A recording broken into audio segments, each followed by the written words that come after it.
नाशिकमध्ये 5 वर्षांपूर्वी नागपूरच्या फिनिक्स इन्फ्रा इस्टेट कंपनीनं आपलं बस्तान बसवलं, मात्र गुंतवणूकदारांना गंडा घालून अब्जावधींची माया जमा केल्याचा आरोप करण्यात येतोय।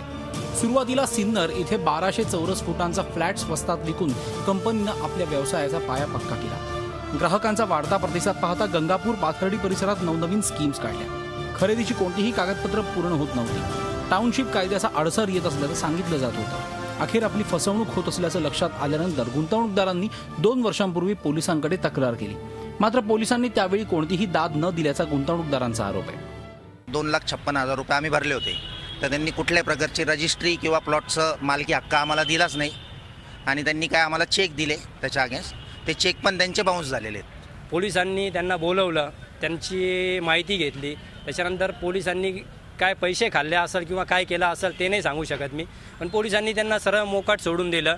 अखेर गुंतवणूकदारांनी कोर्टात धाव घेतली। अखेर कोर्टानं अंबड पोलिसात गुन्हा नोंदवण्याचे आदेश दिले। अंबड पोलीस स्टेशनला एक गुन्हा दाखल फिओनिक्स इन्फ्रास्ट्रक्चर विरुद्ध दाखल करा असा आम्हाला आदेश काल रात्री प्राप्त झालेला आहे।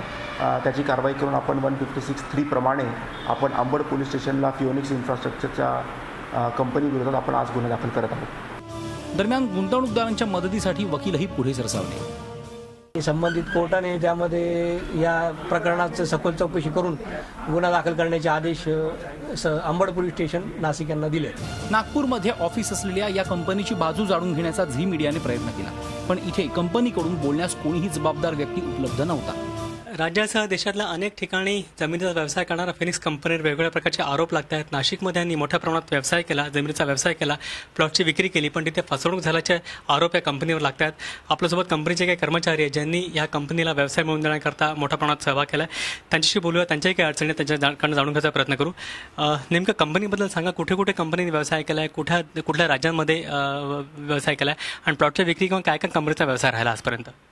कंपनीने म्हटलं तर नाशिकला आमचे प्रोजेक्ट्स आहे, जसं म्हटलं तर महाराष्ट्रामध्ये नाशिकला आहे, नागपूरला आहे, आणखी बाहेर पण आम्ही इंदोरला वगैरे आम्ही प्रोजेक्ट आणलेले आहे। त्यामुळे काही कारणास्तव कंपनीच्या इन्कम टॅक्सचा मॅटर असल्यामुळे त्यामुळे आमचे जे प्रॉब्लेम आहे ते दिवसेंदिवस वाढत चाललेले आहे। आता पण लोकांनी जे काही आम्हाला क्वेश्चन केले, आन्सर केले, जे काही केले, तर त्यांना म्हणणं एकच आहे आमचं, जेवढं तुम्ही आम्हाला सपोर्ट केला आणखीन थोडंसं सपोर्ट हवं आहे आम्हाला। फक्त आम्ही तुमचे जे काही प्रॉब्लेम्स आहेत त्याला सोल्युशन 100% देणार।